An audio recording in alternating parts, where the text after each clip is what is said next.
আসসালামু আলাইকুম প্রিয় বন্ধুরা, কেমন আছেন? আশা করি ভালো আছেন। আমিও আলহামদুলিল্লাহ ভালো আছি। তো আজকে আমি একটা বিকেলের নাস্তার জন্য 2 কাপ আটা নিয়ে নিয়েছি, 1 কাপ দিয়েছি, আর এই 1 কাপ খাস্তা একটা নাস্তা বানাবো। নাস্তাটা কিভাবে বানাবো দেখেন।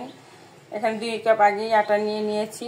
ইচ্ছা করলে আপনারা ময়দাও ইউজ করতে পারেন, আটাও ইউজ করতে পারেন। দুটোটাই সুন্দর একটা নাস্তা হয়ে যাবে, খাস্তা একটা নাস্তা হয়ে যাবে। এখানে এখন যেটা করব, আমি কিছুটা সয়াবিন তেল দিয়ে দিচ্ছি, কয়েকটা কালো জিরে দিয়ে দিচ্ছি,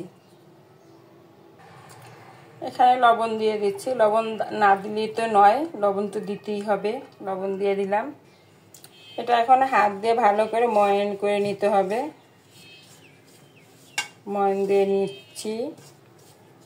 কালি জিরাটা দিলে এই নাস্তাটা যখন চা বান দিবে তখন একটা ঘ্রাণ আসবে। কালি জিরার তো প্রচুর ঘ্রাণ, আর কালি জিরা তো গুণগুণ অনেক বেশি। ভালো একটা কালি জিরা ভালো একটা ওষুধি জিনিস। আমার ময়ান দেওয়া হয়ে গেছে। এখানে একটা মুঠি বানাবো। মুঠিটা এই যে এরকম দলা যখন দেবে তখন ময়ানটা হয়ে গেছে। তো আমি এখানে উষুম উষুম গরম পানিটা ব্যবহার করব। বেশি গরম না, আবার বেশিও ঠান্ডা না, একদম মিডিয়াম উষুম উষুম পানিটা এখানে ইউজ করতেছি। তো আমি পানিটা একটু একটু পানি করে আমি দিয়ে এটা মিশিয়ে নেব। একসঙ্গে পানি দিতে গেলে দেখা যায় যে পানি বেশি হয়ে গেছে। তো অল্প অল্প পানি করে মিশালে জিনিসটা বোঝা যাবে ভালো যে আমার কতটুকু কি পানি লাগবে।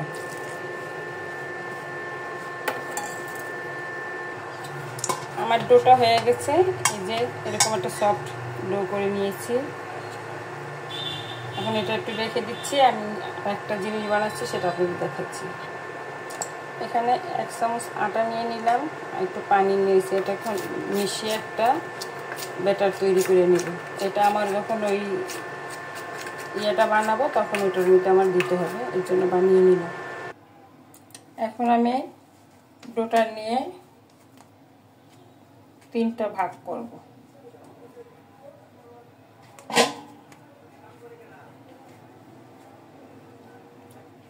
তিনটা ভাগ করে 3টা লেচি কেটে নিলাম।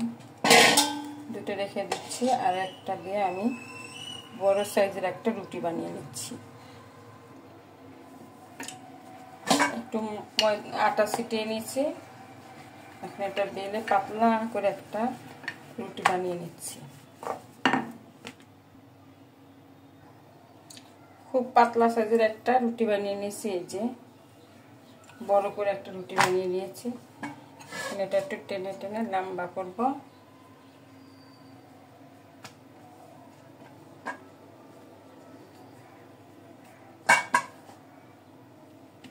লম্বা করে নিয়েছি। এখন যেটা করব, আমি এভাবে লম্বা সাইজের কেটে নিব, লম্বা করে।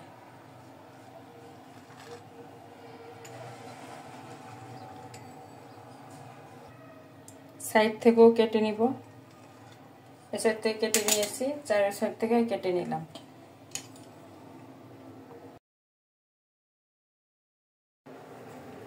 এখানে আমি আগে বড় সাইজ কিছু আছে, ছোট সাইজ কিছু আছে। তো আমি বড়গুলা নিচে দিব। এই আটার ব্যাটারটা একটু একটু করে দিয়ে দিচ্ছি। সবগুলার মাঝখানে এরকম দিয়ে দিলে আর কি ওটা ছুটবে না, লেয়ারে লেয়ারে বসে থাকবে। তা আমি একটার উপরে একটা দিয়ে দিচ্ছি।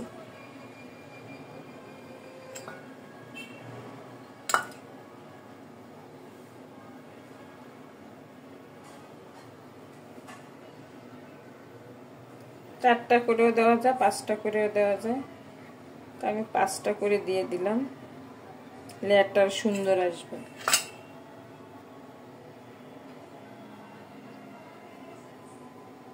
এই যে 5টা দিয়ে দিচ্ছি। এভাবে করে আমি সবগুলো বানিয়ে নিচ্ছি।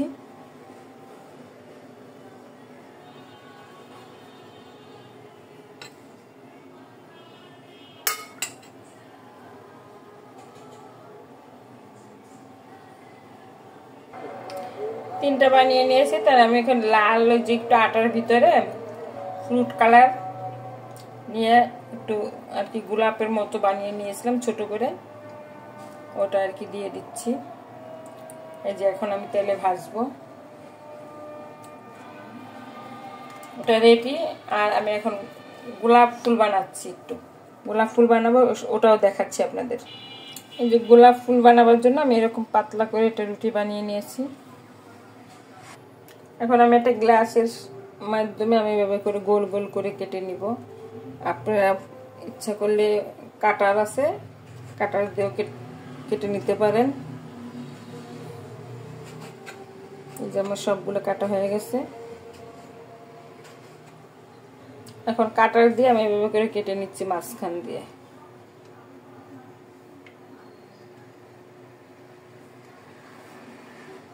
এখন একটা নিয়ে আমি এভাবে করে গোলাপ শেপ দিয়ে নিচ্ছি।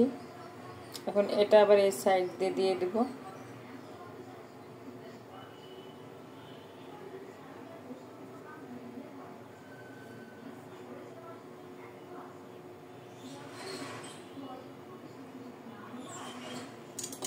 বড় করলে একটু বেশি আর কি লেয়ারটা দিতে হবে। এই যে হয়ে গেল গোলাপ। এখন যেটা করতে হবে, এখান থেকে এটা উঁচু হয়ে গেলে এখান থেকে একটু কেটে নিচ্ছি কেচির মাধ্যমে। এই যে গোলাপটা হয়ে গেছে।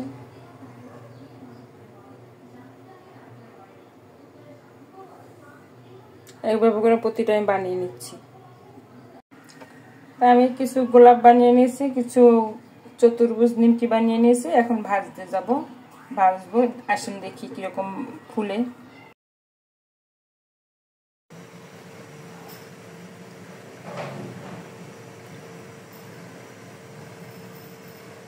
গোলাপগুলো এখন তেলে ভেজে নিচ্ছি।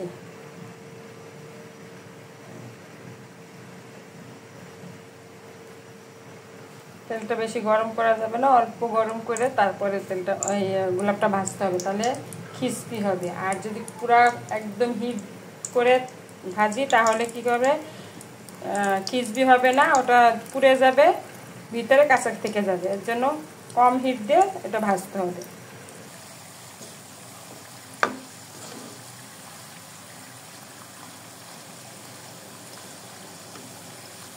হালকা ব্রাউন করবো, বেশি ব্রাউন করবো না আমি, যেহেতু এটা শিরায় দিব। তো শিরায় দিলে একটু মুসমুসে হবে, আবার একটু আঠা আঠা হবে, দেখতে সুন্দর লাগবে, খেতেও সুন্দর লাগবে। এর জন্য বেশি লাল করবো না। শিরাটাও একটু লাল লাল করেছি। হয়ে গেছে, তুলে নিচ্ছি।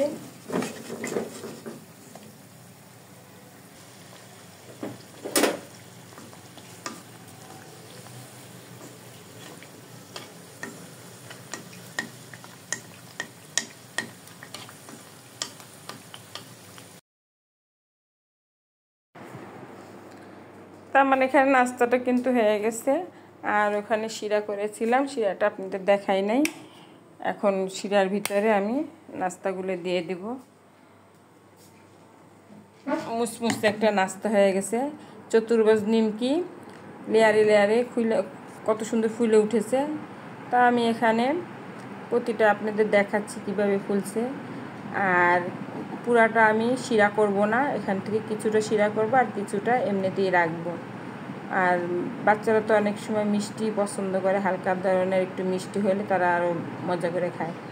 তাই একটু মিষ্টি দিয়ে আর কি শিরা করে ভিজাই দিলাম। আর বাচ্চাদের যদি এরকম একটা টিফিন বানিয়ে দেওয়া যায় তাহলে তার কোনো কথাই নেই, তারা তো অনেক মজায় মজায় টিফিন নেবে। তারা স্কুলে কি খায়, সমোসা খায়, সিঙ্গারা খায়, পুরি খায়, এগুলো খেলে তো মনে করেন কত অসুবিধা হয় বাইরের খাবার। আজকে তারা যে তেলটা দিয়ে ভাজে ওই তেলটা আবার আগামীকালে ইউজ করে, তাহলে তো আমাদের বাচ্চাদের ক্ষতি। তাহলে আমরা যদি কষ্ট করে একটু বাচ্চাদের জন্য একটু হালকা পাতলা নাস্তা বানিয়ে দিই, আটা তেল এ তো ঘরেই থাকে, এত বাড়তি কোনো ঝামেলা নাই। তাই যে আমার নাস্তাটা কীরকম হয়েছে। আর এর সাথে যদি হয় চা, বিকেলের নাস্তার সাথে চা হইলে তো আরও মজা। এটা আমাদের জন্য একটা ভালো খাবার, বাচ্চাদের জন্য একটা ভালো খাবার। বাচ্চারা তো এটা অনেক পছন্দ করে, আর আমাদের মুখে অনেক ভালো লাগবে। চা হলে তার কোনো কথাই নাই। তা আমার নাস্তাটা যদি আপনাদের দেখে ভালো লাগে, তাহলে আপনাদের বাচ্চাদেরও এরকম শর্টকাটে একটা নাস্তা বানিয়ে দিতে পারবেন। ঝামেলা মুক্ত নাস্তা, খরচা নাই, কিচ্ছু নাই, আটা সবারই ঘরে থাকে। তা আমার নাস্তাটা যদি আপনাদের ভালো লেগে থাকে, তাহলে কমেন্ট সেকশনে লিখে দিন, আর সবাই একটা করে লাইক দিয়ে দিন যদি ভালো লাগে। তাই এবারের মতো আসি, আপনারা উৎসাহ দিলে পরবর্তীতে ভালো কোনো ভিডিও নিয়ে এসে পড়বো আপনাদের সামনে। তাই এবার মতো আসি, আসসালামু আলাইকুম, আল্লাহ হাফেজ।